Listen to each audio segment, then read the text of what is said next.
When studying the history of our civilization, we usually base it on something. Stories of great kings and wars, the evolution of culture and technologies.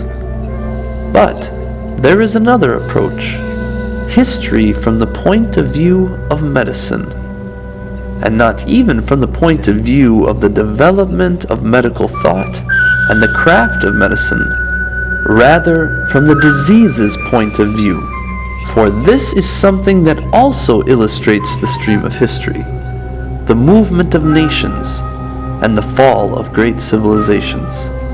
Let's begin. Egypt, 2nd century AD.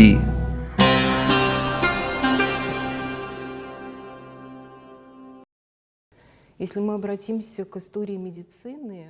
we turn to the history of medicine in Egypt circa the Roman Empire, when the previously independent Egypt became a part of Rome, and before, when Egypt had been independent, its population hardly differed from those of other regions of the Mediterranean region. In general, populations there demonstrated similar demographic structures. The age structure was typical for the time, when families had many children and people often did not reach old age, dying fairly young due to various diseases. And which ones? First of all, metabolic disorders, premature senile diseases, and illnesses of the joints and spine. Due to the fact that their food was not of very high quality, people's teeth were not very good, and most of the teeth were in decay.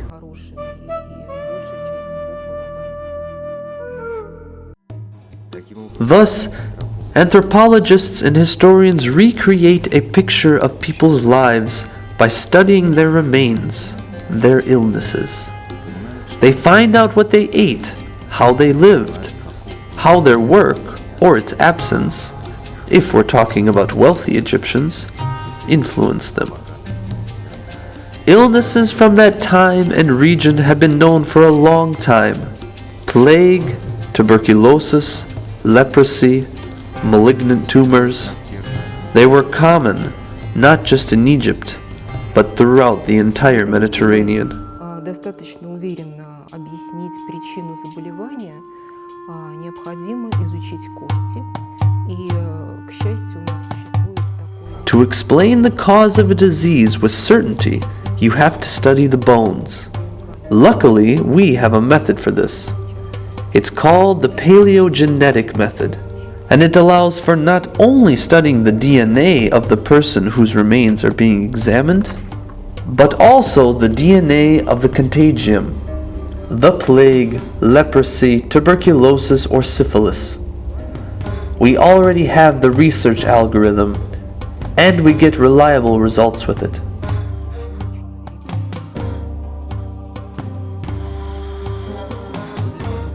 But the bones are always needed for such research. We asked the anthropologist to study an unusual piece of evidence, a burial shroud. It is unique, one of a kind for its region. And what makes it so special is that there are two people portrayed on it, a woman and her child. Even now, there's no exact answer to why they were buried together. One of the possible explanations is that people depicted on the shroud died as a result of a disease. Can we make an assumption as to what kind of disease could kill an adult and a child simultaneously? Скорее всего, это была какая-то инфекция. It was probably some sort of infection. And again, if we turn to the history of the period, we'll see that there was a very serious epidemic in the 2nd century AD. An infection that has several names. One of the names was given to it because of the doctor who described this epidemic, the plague of Galen. Claudius Galenus was a Roman doctor and spent most of his medical career at the imperial court. He was the personal physician of Emperor Marcus Aurelius.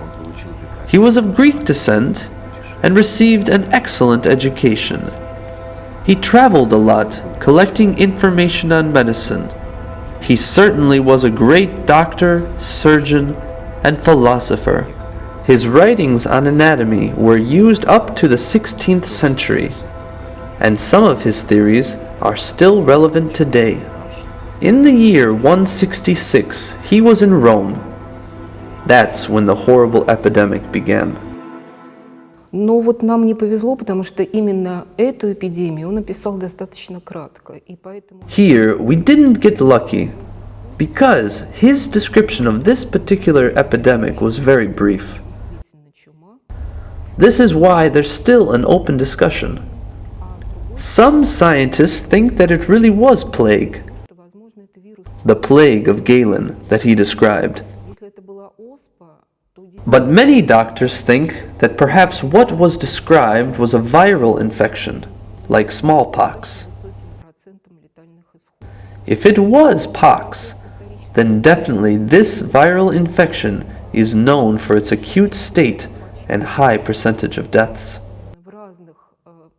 But then again, if we turn to historical sources, we'll see that the percentage of deaths varied from 2 to 10 in different provinces of Rome. So it could have been a bacterial infection, and not a viral. But for us, it's very important to point out if Egypt could have been affected by the epidemic. And indeed, when we address the sources, we see testaments of contemporaries stating that the epidemic spread across Alexandria to all the Egyptian provinces. It reached its peak when every fourth person of the population had been infected. When in 168 the same epidemic affected the army in L'Aquilia, the Emperor Marcus Aurelius sent for Galen, who was in Greece at the time. He left for L'Aquilia and afterwards followed the emperor to Rome as his personal physician. It was the second wave of the epidemic, and it was dreadful. Она захватила практически... It covered almost all the regions of the Mediterranean. The people of Rome, of course, suffered first. It is believed that Marcus Aurelius himself was in Mesopotamia with his legion at the time and brought the disease back to Rome.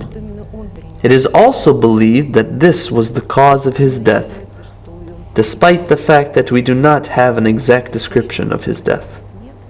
But it is believed that he was one of the victims of this infection, and this is why it is sometimes called the Antonine Plague, because Marcus Aurelius belonged to the Antonine dynasty. So that's another name. Such tragic events were not rare in the history of humankind, but that doesn't make them any less tragic. Мне кажется, что сюжет, связанный с пеленой, который хранится сейчас в Пушкинском музее. I think that the story behind the shroud from the museum's collection reflects those tragic events. We probably will never be able to be completely sure whether it is true or not, though. But then again, looking over the canvas of history, we can only say that the family who lost the mother and the child at the same time decided to bury them together for some moral reason. And since it is unprecedented and there are no cases of similar family burials, I think that's the most likely explanation. В одном саркофаге. Мне кажется, что это самое верное объяснение.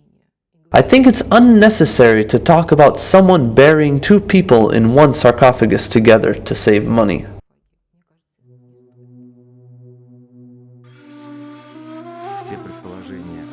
All the assumptions on the reasons why the two people depicted on the shroud died are based on historical sources. If the scientists had more data, like anthropological sources, or the results of the paleogenetical studies, then these theories could be confirmed or denied. We can't say if it will ever be possible. But this new medical angle allows us to clarify some things. Since we know, according to historical sources, that the epidemic started in the second half of the 2nd century, and if my reconstruction is correct, then we can narrow down the dating of the Shroud and say that it's not just the 2nd century AD, but rather the second half of the century. This marvelous museum object still holds on to its secrets. Some of them were uncovered, and you will be able to learn about them in other episodes of the series.